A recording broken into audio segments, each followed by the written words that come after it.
যুবকরা শোনো, আমাদের সমাজের একটা বড় মাপের পীর বেরিয়েছে এখন। এই পীর কিন্তু প্রত্যেকের পকেটে পকেটে। এর নাম হচ্ছে মাওলানা মোবাইল। এটা খুব বড় মাপের পীর। এই পীরের 3টে খলিফা আছে, মাওলানা ইউটিউব, মুফতি ফেসবুক, আর হুজুর আল্লামা গুগল। উনি সবচেয়ে বড় নলেজওয়ালা। এই এমন জিনিস এতেকাফকারীর এতেকাফ পর্যন্ত ভঙ্গ করে দিচ্ছে। দেখছি বালিশের ভিতর লুকিয়ে রাখছে, মুসল্লিরা চলে গেলে টুক করে ফোন করে নিচ্ছে। হ্যাঁ, কাকে ফোন করে বলছে, আরে তোদের বললাম ব্যাগের ভিতরে হেডফোনটা ভরে দিবি, হেডফোনটা দিস, শুধু মোবাইল দিয়েছিস, আমি শুনবো কি করে রে? হ্যাঁ, মোবাইল এমন জিনিস, মানুষের এতেকাফ পর্যন্ত নষ্ট হয়ে যাচ্ছে এতে।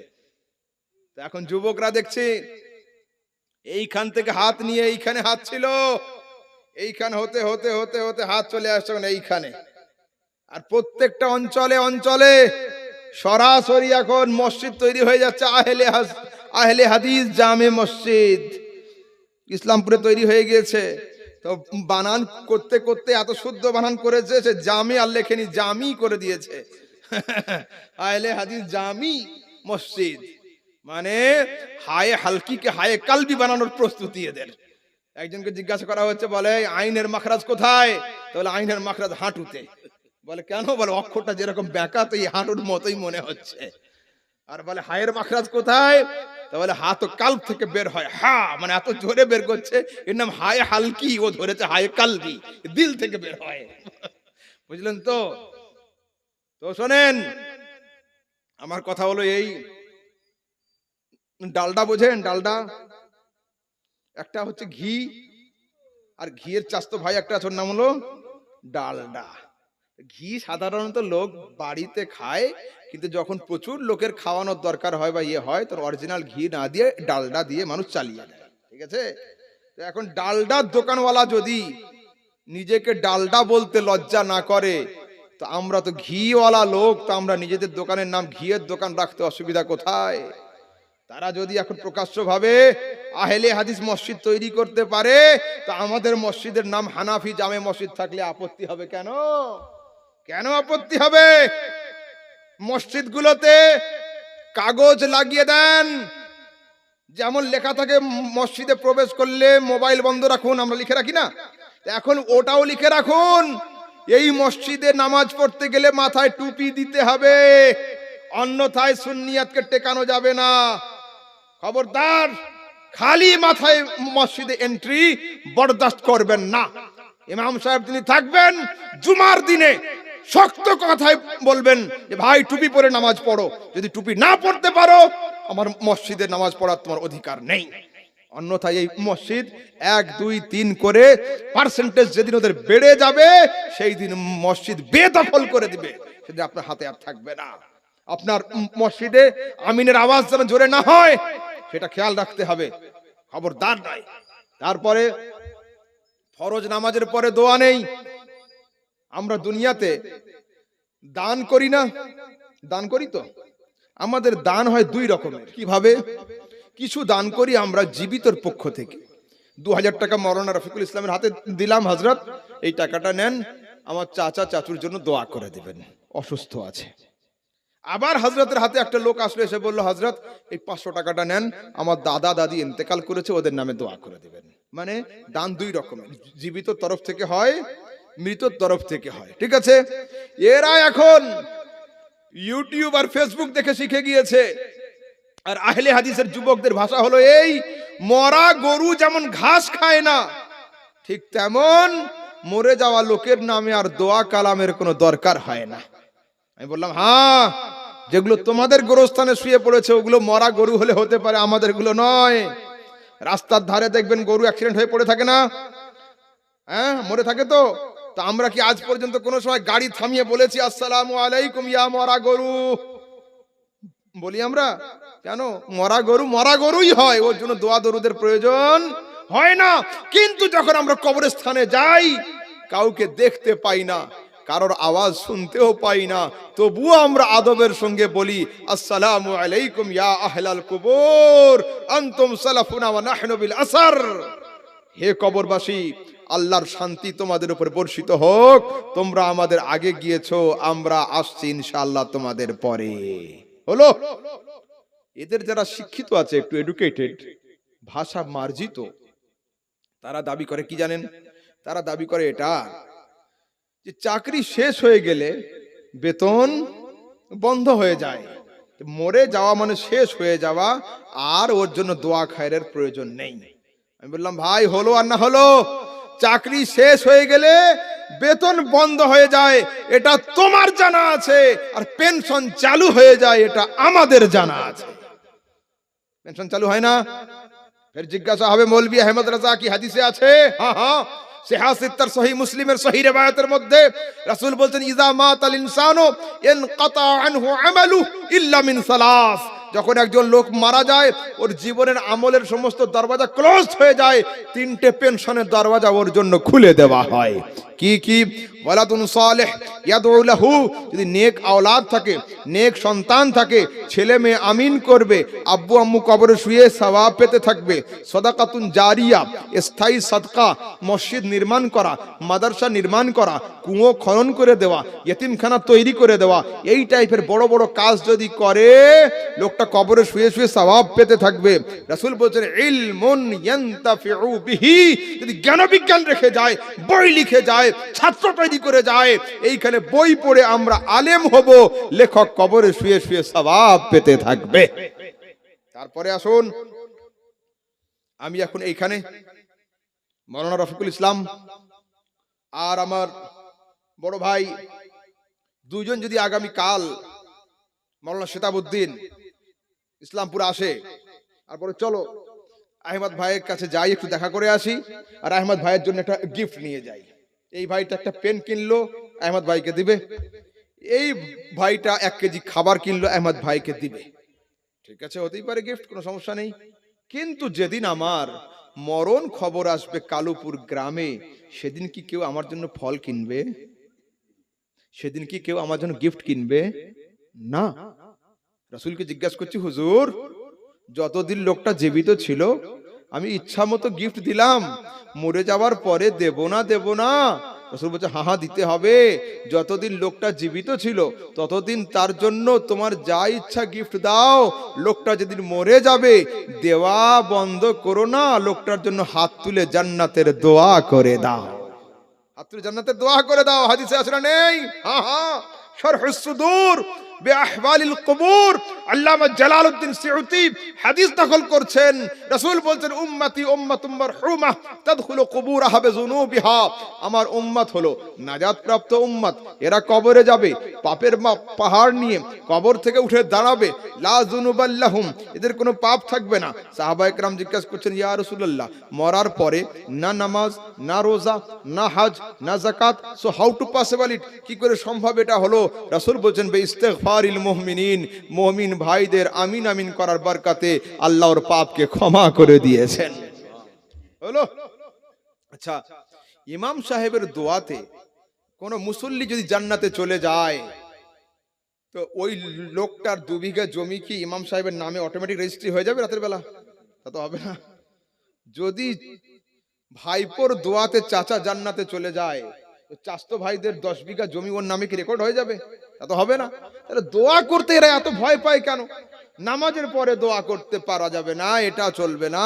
তারপরে জলসার শেষে জামাত করে দোয়া চলবে না। তারপরে কবরডাঙ্গায় গিয়ে দোয়া চলবে না। জানাজার পরে দোয়া চলবে না। শুধু চলবে না এদের লিস্টে। কেন এত চলবে না? যারা অকারণে দোয়াতে বিরোধিতা করে এদেরকে ভালো বাংলায় বলা হয় কৃপণ, আর চলতি বাংলায় বলা হয় কিপটে। আলহামদুলিল্লাহ, আমরা কিপটেও নয়, কৃপণও নয়। আমরা দিলদার, নবীর দিলদার উম্মতি, দিল খুলে মন খুলে দোয়া করব, দোয়াতে কোনো সময় কৃপণতা করব না। রাসূল সাল্লাল্লাহু আলাইহি সাল্লাম হাদিসে বলছেন আল্লাহ পাক হচ্ছেন দয়াবান, দয়ালু। তিনি লজ্জা বোধ করেন যখন কোন বান্দা তার কাছে হাত তোলে আর দুটো হাতকে তিনি জিরো ব্যালেন্সে ফিরিয়ে দিতে। আল্লাহ জিরো ব্যালেন্সে হাত ফেরান না, সেই জন্য হাত তুলতে কেউ কৃপণতা করবেন না, খোদার কাছে দোয়া করতেই থাকুন। ঠিক আছে, শোনেন, হায়াত আর মওত, হায়াত আর মত, মত সম্পর্কে আমরা উদাসীন। রাসূল আকরাম সাল্লাল্লাহু আলাইহি ওয়াসাল্লাম বলছেন মত কেমন, মতে কতটা কষ্ট হতে পারে। তা বলছে একজন মানুষের কোনো একটা জায়গার উপরে যদি একসঙ্গে 70টা তলোয়ার দিয়ে আঘাত করা হয়, কটা তলোয়ার? 70টা তলোয়ার দিয়ে আঘাত করা হয়, যতটা ব্যথা হবে মত তার থেকেও অনেক গুণে বেশি শক্ত। আল্লাহু আকবার। অন্য হাদিসে আছে 300 খানা তলোয়ার দিয়ে যদি এট এ সেম টাইম সেম প্লেসের উপরে আঘাত হানা হয়, যতটা ব্যথা হবে মত তার থেকেও অনেক গুণে শক্ত। আল্লাহু আকবার। উদাহরণ কেমন? কুল গাছ আছে না এদিকে, বোর গাছ আছে তো, বোর গাছের ডালে কাঁটা থাকে না? যদি একটা বোর গাছের ডাল কেটে ফেলা হয় আর ওইটার উপরে ভিজা গামছা শুকাতে দেওয়া হয়, আর 10 মিনিট পরে যদি গামছাটাকে টানা হয়, গামছার হাল কি হবে? ছিঁড়ে যাবে, সুতো আর ঠিকঠাক থাকবে না। তো পৃথিবীর মানুষ, বোর গাছের ডালের উপরে গামছা ছিল 10 মিনিটের জন্য, 10 মিনিট পরে দুজনকে আলাদা করতে গিয়ে যদি গামছার এই হাল হয়, তোমার দেহের মধ্যে আত্মা ছিল কারোর 40 বছর, কারোর 60 বছর, কারোর 90 বছর, কারোর 100 বছর। তো একবার চিন্তা করে দেখো, মালাকুল মউত যখন তোমার দেহ থেকে আত্মাকে টেনে বের করবে, তোমার দেহের কি হাল হবে, তোমার আত্মার কি হাল হবে। আল্লাহু আকবার। অথচ একটা উদাহরণ আমার কাছে রয়েছে। কি উদাহরণ? বাড়িতে মেয়েরা যখন আটার খামির করে রুটি তৈরি করার জন্য, তো আটার মধ্যে মাঝে মাঝে দাড়ির চুল, মাথার চুল, পাটের ফেসে বা সুতো দেখতে পাওয়া যায়, তাই না? মেয়েরা কি করে? দুটো নখ দিয়ে এইভাবে টুক করে টেনে বের করে নেয়। হলো? তো যখন আটা থেকে চুল টেনে বের করে নেওয়া হয়, আটার কোনো কষ্ট হয়? চুলে কোনো আঘাত হয় না। তো পৃথিবীর মানুষ, গামছা আর কুল গাছের কাঁটা হলো কাফেরের মওতের উদাহরণ। মুমিনের মওত কেমন হবে? তা বলছে যেমন আটা থেকে, ময়দা থেকে চুল বের করে নিলে ময়দার কষ্ট হয় না, চুলেও আঘাত হয় না, তো মুমিনের দেহ থেকে যখন মালাকুল মওত আত্মা বের করে নিবে, মুমিনের দেহ টের পাবে না, মুমিনের আত্মাও টের পাবে না। এও টের পাবে না, ও টের পাবে না। রাসূলকে জিজ্ঞাসা করছি, ইয়া রাসূলুল্লাহ, মওত কাকে বলে? রাসূল বলছেন তুহফাতুল মুমিন আল মওত। মওত হলো মুমিনের জন্য গিফট, মওত হলো মুমিনের জন্য একটা তোহফা, মওত হলো মুমিনের জন্য একটা উপহার, একটা উপহার। তো উপহার পেলে মানুষ হাসে না কাঁদে? হাসে, খুশি হয়, আনন্দ ফিল করে। তো রাসূলকে জিজ্ঞাসা করছি, হুজুর মওত যদি তোহফা হবে, এর দ্বারাতে লাভ কি আছে? রাসূল বলছেন ইন্নামাল মাউতু জাসরুন ইউসিলুল হাবিবা ইলাল হাবিব। মওত হলো একটা সেতুর নাম, মওত হলো একটা ব্রিজের নাম। এই ব্রিজকে অতিক্রম করার পরে উম্মতির সঙ্গে আকা মুস্তাফার সাক্ষাৎ হয়ে থাকে। হলো বুখারীর হাদিস কিতাবুল জানাইজের মধ্যে রাসূল বলছেন, যখন মাইয়াতকে কবরে শুইয়ে দেওয়া হয়, আতাহু মালাকান, দুইজন ফেরেশতা ওর কবরে আসে। সুম্মা ইউকাইদানিহি, এই দুইজন ফেরেশতা মাইয়াতকে আস্তে করে উঁচু করে বসায়। তারপরে জিজ্ঞাসা করে, মা কুনতা তাকুলু বিহাক্কি হাযার রাজুল, এই নূরানি শক্লওয়ালা ইনসান সম্পর্কে দুনিয়াতে তোমার কি ধারণা ছিল বলো। ইযা কানা রাজুলু মুমিনান, লোকটা যদি মুমিন হয়, কি উত্তর দিবে? হাযা নবিয়ুনা মুহাম্মাদুন সাল্লাল্লাহু আলাইহি ওয়াসাল্লাম, ইনি তো হলেন আমাদের নবী মুহাম্মদ সাল্লাল্লাহু আলাইহি ওয়াসাল্লাম। ওয়া ইযা কানা রাজুলু কাফিরান, লোকটা যদি কাফের হয়, বেঈমান হয়, কি উত্তর দিবে? হা হা লা আদরি, sorry I don't know, sorry I haven't knowledge about this personality, এনার সম্পর্কে আমার কোনো ধারণাই নেই। ফেরেশতা ডান দিকের লোকটাকে বলবে, এই লোকটা শোন, উনজুর ইলা মাকাদিকা মিনান নার, বাম দিকে তাকা, জাহান্নামের দরওয়াজা তোর জন্য খোলা হচ্ছিল। কাদ আবদালাকাল্লাহু মাকানাকা মিনান নার ইলাল জান্নাহ, নবীকে চিনতে পারার কারণে আল্লাহ পাক জাহান্নাম বন্ধ করে দিয়ে জান্নাতের দরওয়াজা খুলে দিয়েছেন। জান্নাতের দরওয়াজা খুলে গেল কাকে চিনতে পারার কারণে? নবীকে। তা আমরা তো এ দাবি করি না যে তোমাদের জমিগুলো আমাদের হুজুরদের নামে দিয়ে দাও, তোমাদের সম্পদগুলো আমাদের ট্রাস্টে দিয়ে দাও, এটা তো দাবি করি না। আমাদের দাবি তো এতটুকুই থাকে कि उन्हें जाना उन्हें माना न रखा गैर से काम लिल्लाहिल हम्द में दुनिया से मुसलमान गया। मुस्तफा के চেনো, মুস্তাফার সঙ্গে পরিচয় করো। আরে যাকে চিনলে জান্নাত ওয়াজিব হয়ে যায়, যাকে না চিনলে জাহান্নাম তোমার জন্য জরুরি হয়ে যায়। যদি চিনতে হয় তাকে চেনো। এই মুস্তাফা তোমাকে চিনেছি, তোমাকে জেনেছি, আর তোমার দেখানো রাস্তার উপরে চলতে চলতে আমি কবর পর্যন্ত পৌঁছে গিয়েছি। হলো, চলুন একটু আগের দিকে দেখুন। মওত